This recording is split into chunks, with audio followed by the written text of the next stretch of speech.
오늘의 말씀은 레위기 11장 45절 말씀입니다. 나는 너희의 하나님이 되려고 너희를 애굽 땅에서 인도하여 낸 여호와라. 내가 거룩하니 너희도 거룩할지어다. 오늘은 거룩하신 하나님에 대하여 말씀을 나누길 원합니다. 본문은 이렇게 말씀하고 있습니다. 내가 거룩하니 너희도 거룩할지어다. 하나님은 하나님 스스로를 거룩한 하나님이라고 말씀하고 계십니다. 사랑하는 여러분, 거룩이란 어떤 의미를 담고 있습니까? 구약 성경에서 거룩과 거룩한 내 뜻을 가진 히브리어는 카도쉬입니다.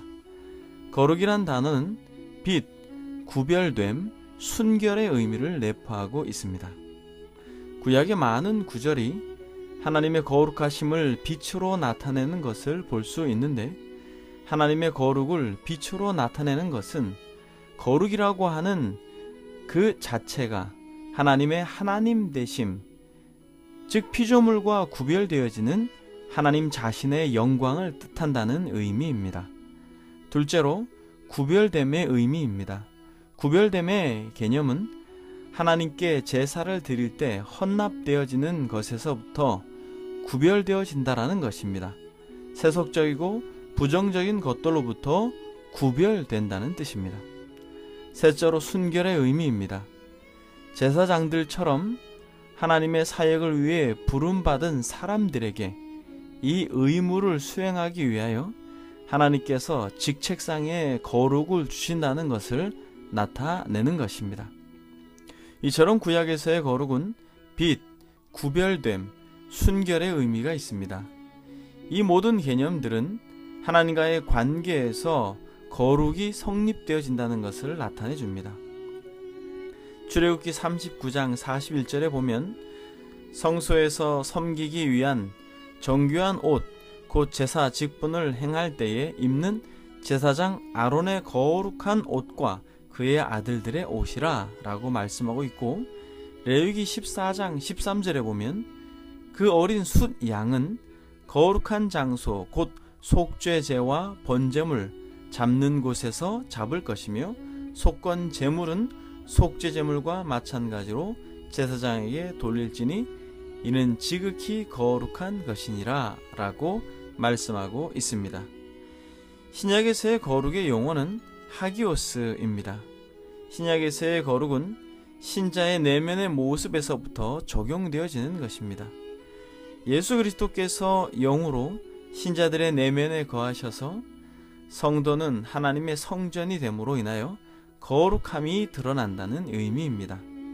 그런 의미에서 거룩은 첫째, 하나님 없는 세상 속에 만연해 있는 죄와 악으로부터의 분리이고, 둘째는 하나님을 사랑하는 마음으로부터 죄를 멀리하고자 하는 성도의 본성적인 태도입니다. 골로새서 1장 22절에 보면 이제는 그의 육체의 죽음으로 말미암아 화목하게 하사 너희를 거룩하고 흠이 없고 책망할 것이 없는 자로 그 앞에 세우고자 하셨으니 라고 말씀하고 있으며, 로마서 12장 1절에 보면 그러므로 형제들아 내가 하나님의 모든 자비하심으로 너희를 권하노니 너희 몸을 하나님이 기뻐하시는 거룩한 산 제물로 드리라. 이는 너희가 드릴 영적 예배니라 라고 말씀하고 있습니다. 한마디로 거룩이란 위에서 살펴본 대로 구별되다 라고 하는 뜻을 내포하고 있습니다. 어두움으로부터 빛으로의 구별이며 하나님과 무관한 세상과 삶과의 구별입니다.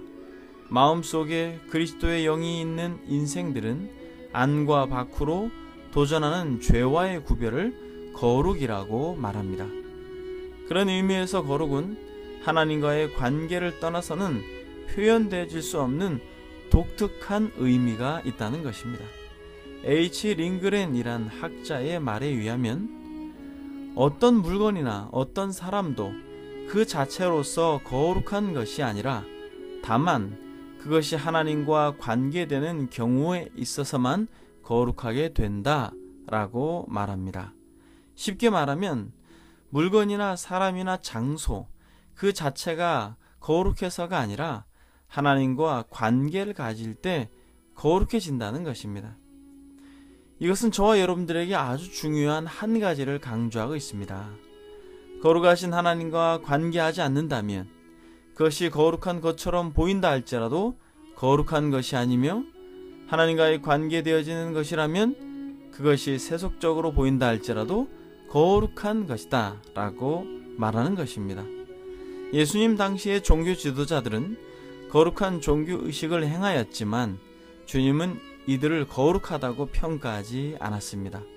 마태복음 23장 27절에 보면 화 있을진저 외식하는 서기관들과 바리새인이여 회칠한 무덤 같으니 겉으로는 아름답게 보이나 그 안에는 죽은 사람의 뼈와 모든 더러운 것이 가득하도다 라고 말씀하십니다. 토마스 왓슨이라고 하는 목사님은 거룩을 이렇게 정의합니다. 거룩함이란 의에 대한 그의 완전한 사랑과 악에 대한 혐오에 기초합니다. 우리는 어떠한 외적인 행위를 함으로 거룩한 삶을 살고 있다고 생각하며 거룩하다고 착각할 수 있다는 것입니다.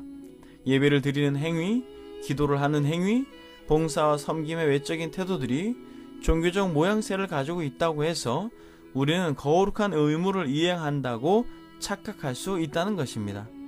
그러나 진정한 거룩은 바로 내면에서부터 시작되어지며 하나님과의 관계에서부터 설명되어진다는 것입니다. 하나님을 사랑하고 예수 그리스도를 유일한 소망으로 알고 성령을 따라서 행하는 것이 없이는 거룩함에 이르지 못함을 알아야 할 것입니다. 여러분은 하나님을 사랑함으로 죄와 하나님이 없는 세상을 혐오하고 그것과 분리되기를 소망합니까? 의에 대한 완전한 사랑과 악에 대한 혐오는 거룩의 기초가 된다는 것입니다. 본문은 내가 거룩하니 너희도 거룩하라 라고 말씀하고 계십니다. 저와 여러분들이 어떻게 거룩해질 수 있을까요? 그건 역시도 본문에서 저와 여러분들에게 답을 잘 가르쳐주고 있습니다. 본문이 이렇게 말합니다. 나는 너희의 하나님이 되려고 너희를 애굽 땅에서 인도하여 낸 여호와라. 사랑하는 여러분, 우리가 진실로 거룩해지기 위해서 우리가 할 수 있는 유일한 것은 바로 거룩하신 하나님을 믿음으로 바라보는 것입니다. 하나님은 우리를 거룩해 하기 위하여 애굽에서 인도하였습니다. 죄와 허물로 죽었던 인생을 살리기 위해 애굽에서부터 우리를 건져 주셨습니다. 저와 여러분들을 애굽의 땅, 죄의 땅, 진노의 땅, 저주의 땅에서 인도하시기 위해서 거룩하신 하나님이 저주와 죽음의 땅에 오시고 십자가에서 진노의 잔을 마셨습니다. 십자가에 못 박히신 하나님이신 그리스도를 믿음으로 바라봅시다. 하나님의 나라는 거룩한 자들의 것입니다. 거룩한 성 예루살렘의 빛으로 거하시는 하나님을 담는 저와 여러분들이 되기를 소망합니다. 나는 너희의 하나님이 되려고 너희를 애굽 땅에서 인도하여 낸 여호와라. 내가 거룩하니 너희도 거룩할지어다.